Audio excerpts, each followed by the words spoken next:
നമസ്കാരം. പുതിയ video D A അരിയറുമായി ബന്ധപ്പെട്ട ഒന്നാണ്.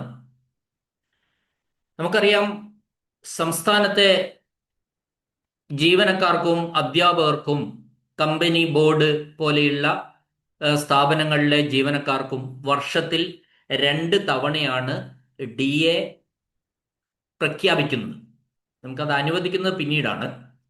കേന്ദ്ര ഗവൺമെന്റ് ജനുവരി 1-നും ജൂലൈ 1-നും എല്ലാ വർഷവും ജനുവരി 1-നും ജൂലൈ 1-നും പണപ്പെരുപ്പത്തെ അടിസ്ഥാനമാക്കി DA പ്രഖ്യാപിക്കാറുണ്ട്. അത് ശതമാനമായിട്ടാണ് പ്രഖ്യാപിക്കുന്നത്. ആ ശതമാനം എന്ന് പറയുന്നത് ബേസിക് പേയുടെ അല്ലെങ്കിൽ അടിസ്ഥാന ശമ്പളത്തിന്റെ ശതമാനമായിട്ടാണ് പ്രഖ്യാപിക്കാറ്. ആ പ്രഖ്യാപിച്ച DA പിന്നീട് സംസ്ഥാന ഗവൺമെന്റ് പ്രഖ്യാപിക്കുകയും അനുവദിക്കുകയും ചെയ്യാറാണ് പതിവ്. എന്നാൽ ഇപ്പോ പുതിയതായിട്ട് പറയാനുള്ള കാര്യം എന്താണെന്ന് വെച്ചാല്, സംസ്ഥാനത്തെ KSEB ജീവനക്കാർക്കും നമുക്കറിയാം, നമ്മളുടെ ബാക്കി ജീവനക്കാരുടെയും സംസ്ഥാനത്തുള്ള അധ്യാപകരുടെയും ജീവനക്കാരുടെയും DAയുടെ കുടിശ്ശിക എന്താണ് ചെയ്യുന്നതെന്ന് നമുക്കറിയാം. അതിൻ്റെ ഒരു നിലവിലുള്ള ഒരു സ്റ്റാറ്റസ് എന്താണെന്ന് എല്ലാവർക്കും അറിയുന്നതാണ്. എന്നാൽ KSEB ജീവനക്കാർക്കും പെൻഷൻകാർക്കും, KSEBയിലുള്ള ജീവനക്കാർക്കും അവരുടെ KSEBയിലെ പെൻഷൻകാർക്കും 2022 ജാനുവരി 1 മുതൽ പ്രാബല്യത്തിലായ, എന്നാൽ 2024 ജൂലൈയിൽ അനുവദിച്ച 3% DAയുടെയും ഡിയർനെസ് റിലീഫിൻ്റെയും, പെൻഷൻകാർക്ക് കിട്ടുന്നത് ഡിയർനെസ് റിലീഫാണ്, അതിൻ്റെയും 31 മാസത്തെ കുടിശ്ശിക നൽകാനാണ് ഉത്തരവായിട്ടുള്ളത്. 31 മാസത്തെ കുടിശ്ശിക അവരുടെ DAക്ക് നൽകാൻ ഉത്തരവായിട്ടുണ്ട്. അതിൽ ജീവനക്കാരുടെ കുടിശ്ശിക തുക ഈ അരിയർ DAയുടെ 3% കുടിശ്ശിക വന്ന 31 മാസത്തെ കുടിശ്ശിക തുക പ്രോവിഡന്റ് ഫണ്ടിൽ ലയിപ്പിക്കും. പെൻഷൻകാർക്ക് ഈ 31 മാസത്തെ കുടിശ്ശിക 10 തുല്യ ഗഡുക്കളായിട്ട് ഒക്ടോബർ മുതൽ നൽകാൻ വേണ്ടിയിട്ടാണ് തീരുമാനം. അപ്പോൾ ഓരോ മാസവും ആ ഗഡു കിട്ടും. അടുത്ത 10 മാസം കൊണ്ട് ഈ അരിയേഴ്സ് കംപ്ലീറ്റ് തന്നു തീർക്കും. സെപ്റ്റംബർ 1 KSEBയുടെ ഈ DA കുടിശ്ശിക അനുവദിക്കാനുള്ള ഉത്തരവ് വന്നത് സെപ്റ്റംബർ 1 ചേർന്ന ഡയറക്ടർമാരുടെയും സർക്കാർ പ്രതിനിധികളുടെയും ഫുൾ ബോർഡ് യോഗത്തിലാണ്. ആ ഉത്തരവിന്റെ തീയതി 11/9/2025 ആണ്. 11/9/2025 ആ ഉത്തരവ് തീയതി ആയിട്ടാണ് ഉത്തരവ് ഇറങ്ങിയിട്ടുള്ളത്. അപ്പൊ തീർച്ചയായിട്ടും ഇത് KSEB ജീവനക്കാർക്കും അവിടെയുള്ള പെൻഷൻകാർക്കും DA കുടിശ്ശിക ലഭിക്കുന്നതിൽ ബാക്കി എല്ലാ ജീവനക്കാരും സന്തോഷിക്കണം. എല്ലാവരും സന്തോഷിക്കണം. കാരണം സംസ്ഥാനത്തുള്ള ഏത് തലത്തിലുള്ള ഏത് തരത്തിൽപ്പെട്ട ജീവനക്കാർക്കും അവർക്ക് അർഹതപ്പെട്ടത് കിട്ടുക എന്നുള്ളത് തീർച്ചയായിട്ടും വളരെ സന്തോഷമുള്ള, എല്ലാ ജീവനക്കാർക്കും തന്നെ, എല്ലാ ജീവനക്കാർക്ക് മാത്രമല്ല പൊതുസമൂഹത്തിന് മുഴുവനും അത് അർഹതപ്പെട്ടതാണെങ്കിൽ കിട്ടുന്ന എന്നുള്ളത് വലിയ സന്തോഷം തന്നെയാണ്. പക്ഷെ നമ്മൾ മനസ്സിലാക്കേണ്ട കാര്യം, ഈ ഒരു കുടിശ്ശിക തീരുമാനം സംസ്ഥാന ഗവൺമെന്റ് ജീവനക്കാർക്കും അധ്യാപകർക്കും ബാധകമല്ല എന്നുള്ളതാണ്. സംസ്ഥാനത്ത് നമുക്കിപ്പോ നിലവില് അപ്പപ്പോ DA കൊടുക്കുകയും കുടിശ്ശിക പൂർണ്ണമായും കൊടുക്കുകയും ചെയ്യുന്ന വിഭാഗം എന്ന് പറയുന്നത് IAS, IPS, IFS, ന്യായാധിപന്മാര്, ജുഡീഷ്യൽ ഇതിലുള്ള ന്യായാധിപന്മാര്, PSC ചെയർമാൻ, അവിടെ PSC മെമ്പേഴ്സ്, ഇത്തരം കാറ്റഗറികൾ അവർക്ക് DA കുടിശ്ശിക പൂർണ്ണമായും കൊടുക്കും. അതാത് സമയത്ത് കേന്ദ്ര ഗവൺമെന്റ് പ്രഖ്യാപിച്ചാൽ ഉടൻ തന്നെ അവർക്ക് DA കുടിശ്ശിക വരുത്താറില്ല, അപ്പപ്പോ തന്നെ DA കൊടുക്കും. കുടിശ്ശിക ഉണ്ടെങ്കിൽ, വന്നിട്ടുണ്ടെങ്കിൽ ആ കുടിശ്ശികയും, കാരണം ഗവൺമെന്റ് പ്രഖ്യാപിക്കുമ്പോൾ ഇത്തിരി സമയം പോകുന്നുണ്ട്, അപ്പോൾ ആ സമയത്തിനുള്ളിൽ ആ DA അവർക്ക് കൊടുത്തു തീർക്കുകയും ചെയ്യും. അപ്പൊ ആ കേഡറുകൾ മാത്രമായിരുന്നു നിലവില് ഈ സിവിൽ സർവീസിൽ ഉള്ള കേഡറുകൾ, IAS കേഡറുകൾ, അതേപോലെ ന്യായാധിപന്മാര്, PSC മെമ്പേഴ്സ്, PSC ചെയർമാൻ പോലെയുള്ള കാറ്റഗറികൾക്കാണ് ഈ ആനുകൂല്യം ഇതുവരെ ഉണ്ടായിരുന്നത്. അപ്പൊ സത്യത്തിൽ അവരുടെ ഒരു വിഭാഗത്തിലേക്ക് ഈ DA കുടിശ്ശിക കൊടുക്കേണ്ട വിഭാഗത്തിലേക്ക് KSEB ജീവനക്കാരും വരുന്നു എന്നുള്ളതാണ് ഏറ്റവും പുതിയ വിവരം. അതിൽ ചില സാങ്കേതികത്വങ്ങളുണ്ട്, കോടതി വിധിയുടെ അടിസ്ഥാനത്തിലാണെന്നൊക്കെ ന്യായീകരണങ്ങൾ നമുക്ക് പറയാമെങ്കിലും ഇങ്ങനെ ഒരു സ്ഥിതിവിശേഷമാണ്.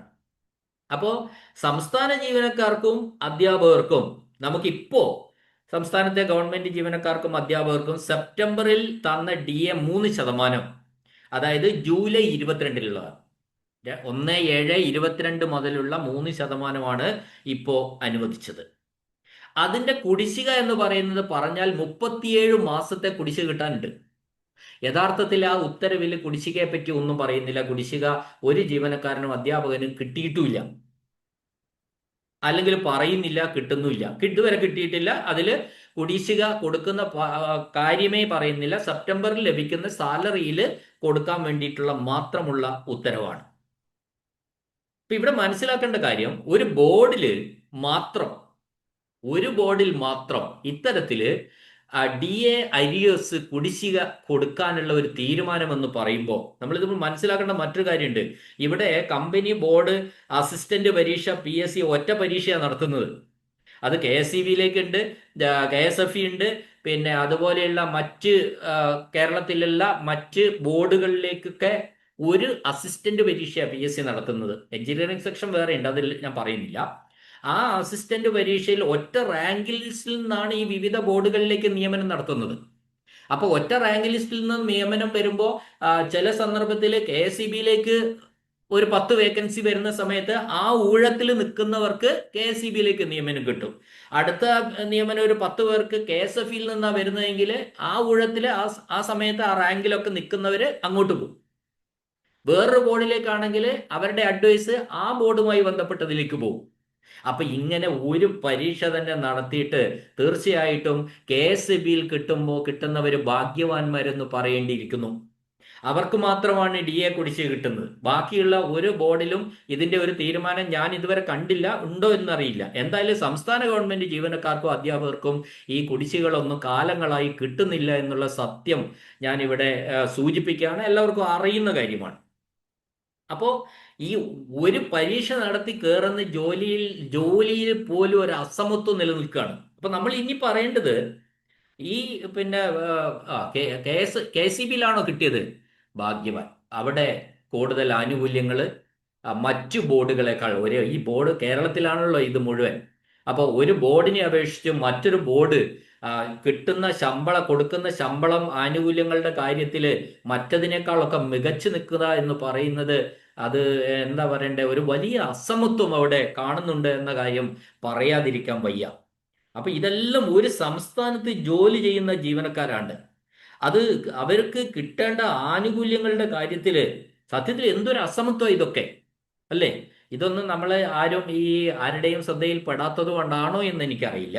എന്ത് തന്നെയായാലും പിന്നെ ഈ ജീവനക്കാരൊക്കെ എത്തരത്തില് പല തട്ടുകളാക്കി നിൽക്കുക. DA കുടിശ്ശിക കിട്ടുന്നവൻ, കിട്ടാത്തവൻ എന്നൊക്കെ പറഞ്ഞിട്ടുള്ള തട്ടുകളായിട്ട് ജീവനക്കാർ കേരളത്തിൽ നിലനിൽക്കുമ്പോൾ ഒരു അസമത്വം വല്ലാതെ ഫീൽ ചെയ്യുന്നുണ്ട് എന്ന് പറയാതിരിക്കാൻ വയ്യ. തീർച്ചയായിട്ടും ഇത് മറ്റ് സംസ്ഥാന ഗവൺമെന്റ് ജീവനക്കാരുടെയും അധ്യാപകരുടെയൊക്കെ ശ്രദ്ധയിൽ പെട്ടിട്ടുണ്ടാവും, പെടേണ്ടതാണ്. തീർച്ചയായിട്ടും ഇത് പിന്നെ അവർക്ക് കിട്ടിയതിൽ തീർച്ചയായിട്ടും ആ ജീവനക്കാരെന്നുള്ള നിലയിലെ ജീവനക്കാരെ എല്ലാവർക്കും എന്ത് ആനുകൂല്യങ്ങൾ കിട്ടുന്നതിൽ എല്ലാവരും സന്തോഷിക്കണം, അതിലൊന്നും ഒരു എതിർപ്പുമില്ല. പക്ഷേ ഒരു വിഭാഗത്തിന് മാത്രം അങ്ങനെ എന്താ പറയുന്നത്, ഒരു പ്രത്യേക ആനുകൂല്യങ്ങൾ കൂടുതലായിട്ട് കൊടുക്കുക, അവിടെയുള്ളവർ മാത്രം അത് ഇപ്പോൾ ഉത്തരവിൽ നാം കണ്ടത് കോടതി വിധിയുടെ അടിസ്ഥാനത്തിൽ നിന്നാണ്. ഈ കോടതി വിധി എന്നൊക്കെ പറയുമ്പോൾ ശരി തന്നെയാണ്. പക്ഷെ ഈ ജീവനക്കാരെല്ലാം ഒരു തുല്യര് തന്നെയല്ലേ ഒരു സംസ്ഥാനത്തുള്ളവര് എന്ന് നമ്മൾ ചോദിക്കേണ്ടിയിരിക്കുന്നു. ഇപ്പൊ കൂടുതൽ ഞാൻ ആരെയും വിമർശിക്കുന്നില്ല, വസ്തുതകൾ തുറന്നു പറയുക മാത്രമാണ് ചെയ്യുന്നത്. അതുകൊണ്ട് തന്നെ കൂടുതൽ ഞാൻ പറയാതെ പറഞ്ഞ് ഈ വീഡിയോ അവസാനിപ്പിക്കുകയാണ്. എന്നെ ശ്രവിച്ച ഇതൊരു ഇൻഫോർമേറ്റീവ് വീഡിയോ ആണ്. ഇതിനെപ്പറ്റി നമുക്ക് അന്വേഷിക്കാം, പ്രതിഷേധിക്കേണ്ടവർക്ക് പ്രതിഷേധിക്കാം. അവന് ഒരു തലം ഞാൻ പറയുന്നത്, ഏത് തലത്തിലേക്കും പോയിക്കോട്ടെ എന്ന് പറഞ്ഞിട്ട് ഇതൊക്കെ എവിടെയോ ഒരു ശരികേട് ഫീൽ ചെയ്തുകൊണ്ട് മാത്രമാണ് ഞാൻ ഈ വീഡിയോ ഇട്ടത്. എന്നെ ശ്രവിച്ച എല്ലാവർക്കും നന്ദി, നമസ്കാരം.